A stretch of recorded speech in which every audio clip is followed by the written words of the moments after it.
श्री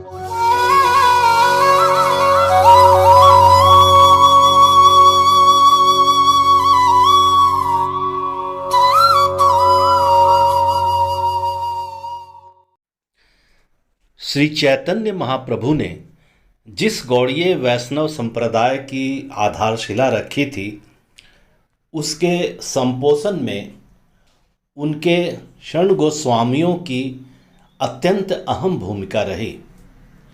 इन सभी ने भक्ति आंदोलन को व्यवहारिक स्वरूप प्रदान किया।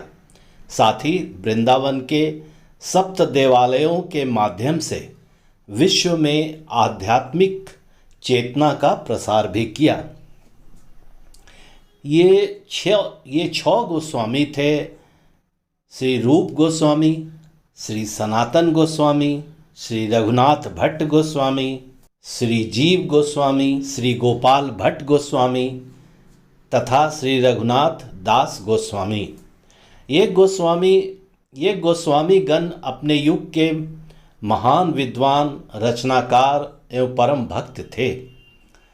इन गोस्वामियों ने वृंदावन में 7 प्रसिद्ध देवालयों का निर्माण भी कराया, जिसमें ठाकुर मदन मोहन जी का मंदिर, गोविंद देव जी का मंदिर और श्री गोपीनाथ जी का मंदिर आदि प्रमुख हैं।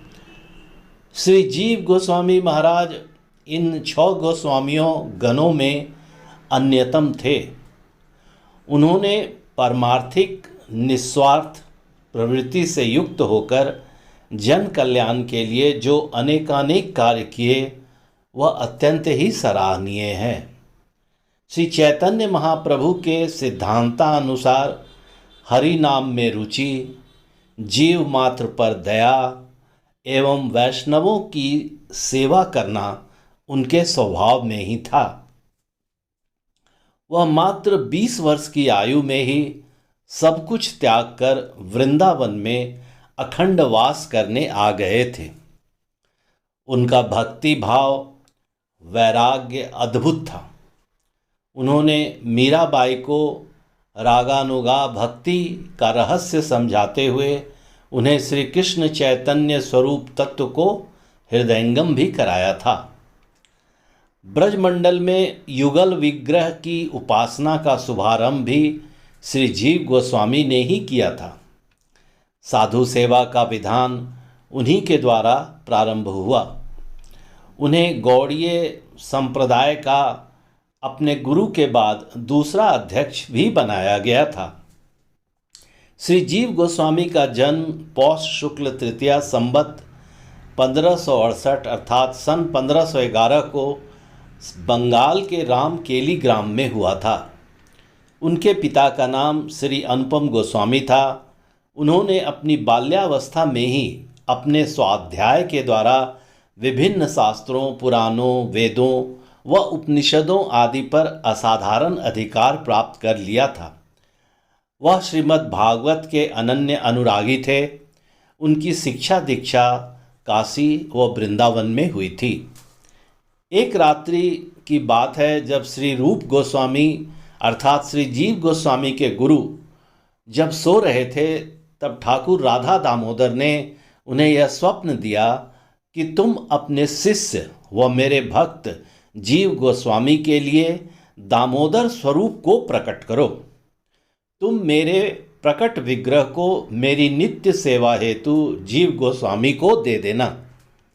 इस घटना के तुरंत बाद जब रूप गोस्वामी दूसरे दिन यमुना स्नान करने जा रहे थे, तो उन्हें रास्ते में श्याम रंग का विलक्षण शिलाखंड प्राप्त हुआ।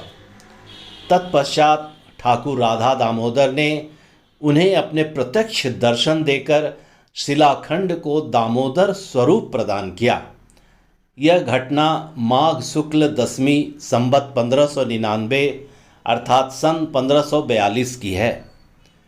यह वृंदावन के लिए एक विशेष दिन है, क्योंकि इसी विशेष दिन को वृंदावन में ठाकुर राधा दामोदर प्राकट्य महोत्सव के रूप में अत्यंत धूमधाम के साथ मनाया जाता है।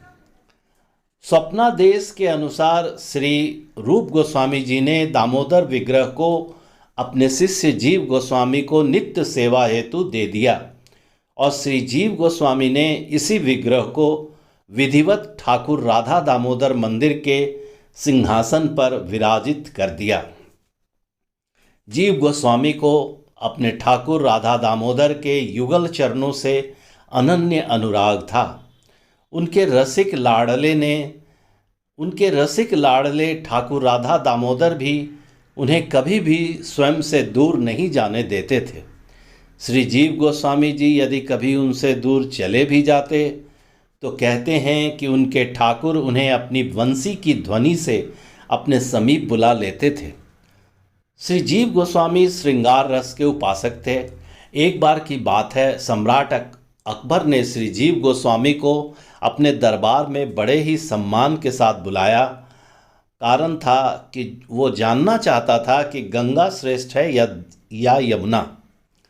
इस पर श्री जीव गोस्वामी जी ने शास्त्रीय प्रमाण देते हुए यह कहा था कि गंगा तो भगवान का चरणामृत है और यमुना भगवान श्री कृष्ण की पटरानी, अतएव यमुना गंगा से श्रेष्ठ है।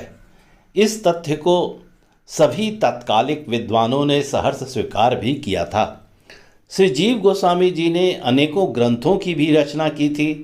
उनके द्वारा रचित ग्रंथों में से सर्व संवादिनी, षट संदर्भ एवं श्री गोपाल चंपू आदि विश्व प्रसिद्ध हैं।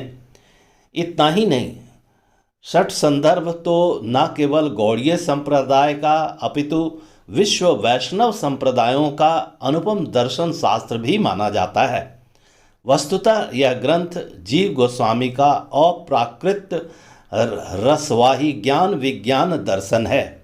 विद्वानों और भक्तों का मानना है कि षट संदर्भ ग्रंथ का अध्ययन, चिंतन व मनन उन व्यक्तियों के लिए परम आवश्यक है जो भक्ति के महारस सागर में डुबकी लगाना चाहते हैं। आपको यह जानकर आश्चर्य होगा कि गौड़ीय वैष्णव संप्रदाय की बहुमूल्य मुकुटमणि श्री जीव गोस्वामी जी का अपने जन्म की ही तिथि व माह में पौष शुक्ल तृतीया संवत 1653 अर्थात सन 1596 को वृंदावन में निकुंज गमन हो गया था। वृंदावन के सेवा कुंज मोहल्ला स्थित ठाकुर राधा दामोदर मंदिर में जीव गोस्वामी का समाधि मंदिर स्थापित है। यह इस बात का सूचक है कि प्रभु जिसे एक बार अपना बना लेते हैं उसके परलोक गमन के बाद भी सदा अपने निकट ही रखते हैं। यहीं पर उनकी वह याद प्रक्षालन स्थली भी है। कहते हैं कि जिसकी रज का नित्य सेवन करने से प्रेम रूपी पंचम पुरुषार्थ की प्राप्ति होती है और व्यक्ति जन्म मृत्यु के चक्र से मुक्त हो जाता है। बोलिए ठाकुर राधा दामोदर महाराज की जय। संत श्री जीव गोस्वामी जी की जय। जय जय श्री राधे। आशा करता हूँ कि वीडियो आपको पसंद आया होगा। अगर पसंद आया हो तो वीडियो को लाइक कर दीजिएगा।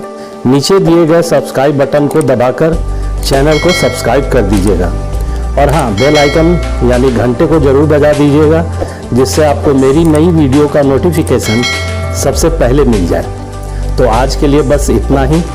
फिर मिलते हैं अगले वीडियो में। तब तक के लिए राधे राधे।